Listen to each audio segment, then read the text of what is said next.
Hey everyone, I just wanted to record a quick video talking about Andrei Vasilevskiy. If you didn't hear yet, he's going to be out for 8 to 10 weeks with the recovery from the back surgery. Tampa's got to look through options here. They've got Tompkins, they've got Jonas Johansson, they've got Hugo Alnefelt, who probably needs some more seasoning. So they've got their goalies, but they need more experience probably for the next 2 months, or Tampa could struggle to start the year. And I know a lot of people, whether it's fantasy or just outlook for the Tampa Bay Lightning, this changes a lot. And hopefully a full recovery for Vasilevskiy. They said it was successful. So 8 to 10 weeks. I mean, we're talking into November, into December potentially. So I think if Vasilevskiy's out for that period of time, they have to look at other options. Please comment your thoughts on what you think the Lightning should do here. Welcome if you're a new subscriber. Drop the like button. But for me, I think people will talk about the Flames, Dan Vladar. I don't know if Craig Conroy is going to show us cards here. I think they can put Dustin Wolf down to the minors without waivers. So they could start the year with Vladar and Markstrom and have no issues. I do think they're going to want a solid draft pick or prospect for Vladar. He's got a decent cap hit for the Lightning. I mean, they'd probably have to do some maneuvering when Vasilevskiy gets back, but in around $2 million.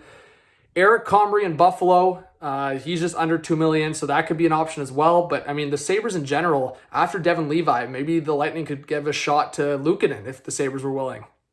I would even look at some waiver options. I mean, as I speak, maybe, just maybe, Spencer Martin could be a target for the Lightning.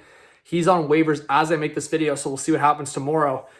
Martin Jones in Toronto, I mean, that would just be a classic. If Martin Jones got claimed off waivers, if the Leafs do go in that route, I mean, they probably have to just for cap reasons, unless they trade Calle Jarnkrok. So Martin Jones could be the guy going to Tampa. I mean, there's other options around the league in terms of waiver options, but Martin Jones, Stanley Cup final appearance, he was basically the starter for most of Seattle's year last year, and they made the playoffs. So I think Martin Jones could be a candidate for Tampa, and he's looked pretty decent in the preseason game so far.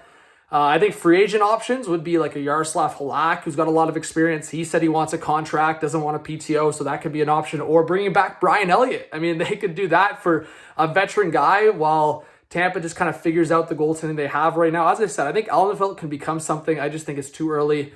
And then Tompkins and Johansson, I mean, they could be the backup for now or split starts, but do they want that going on for 2 months? I feel like they have to make a move here. So there's lots of options around the league. I mean, I even think if you go to some teams' third goalies or AHL up-and-comers, I think Tampa could look around. It's just I was already questioning their backup spot with Johansson.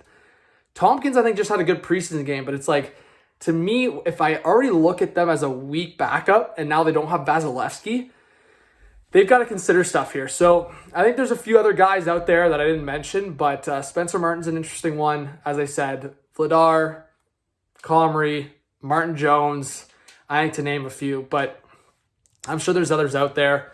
I do think Tampa's got to do something here. So comment your thoughts, subscribe, like, comment, notification bell. I think they got to make a move here. Vasilevskiy out for a couple months. And yeah, sorry to the fantasy people out there that were drafting early. And hope the best for Vasilevskiy. All right, talk soon. Peace.